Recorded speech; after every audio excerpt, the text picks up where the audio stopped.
My name is Daniel Stange, and I'm the manager of Northern Illinois University's Observatory.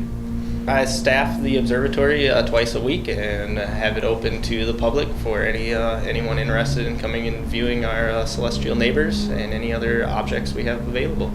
So Mars is the fourth planet from the Sun, Earth being the third. It is one of our neighbors, Venus being our other neighbor. So the book could have very possibly have had invaders from Venus as well as Mars. What we know about Mars currently is substantially more than what we used to know at the publication of the book.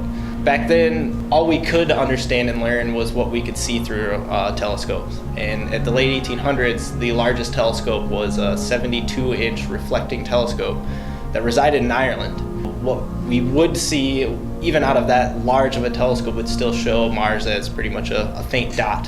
And so the information we could get would all be spectroscopic analysis, where we would analyze the actual wavelengths of light that would come off of the reflected light from Mars's atmosphere.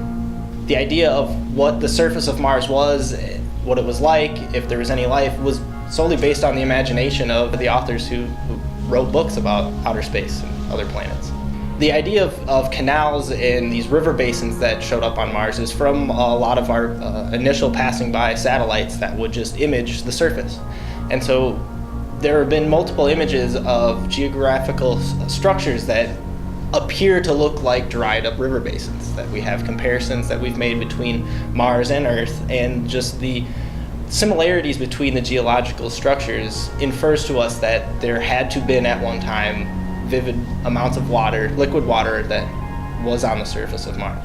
We've recently discovered that there is still a vast amount of ice underneath the main surface of Mars. We do know that the ice that is found is water ice and not some other type of frozen ammonia or frozen carbon dioxide. And we know this because of the Mars rovers that we've placed there about 10 years ago. One of the greatest pictures I've seen from the Opportunity rover was a scooping of the surface, and inches below the surface you visibly see water to ice crystals right on the surface. So we do have this idea that we could, quote, terraform Mars, and terraform means we could change its environment to be more suitable for our form of living. The idea of the rover's missions was to essentially find out, is there small microbial life on Mars? How much water is there, if any, besides what's in the polar ice caps? And the amount of water we find, is that capable of sustaining manned missions to Mars?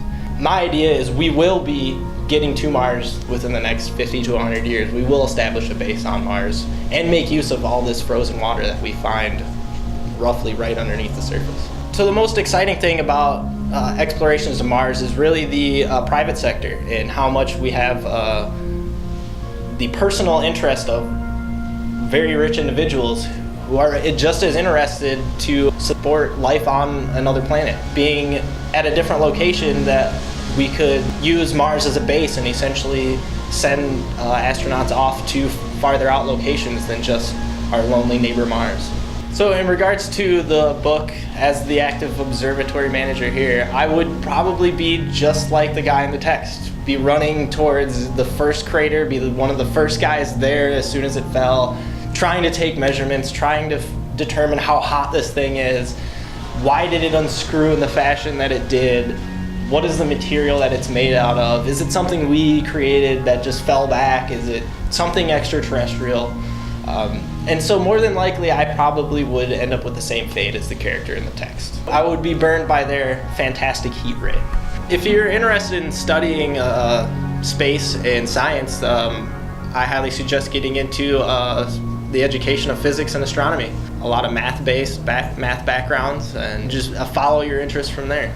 So yeah, if you'd like to learn more about Mars or the NIU Observatory, check out the links below, and we'll see you in the future.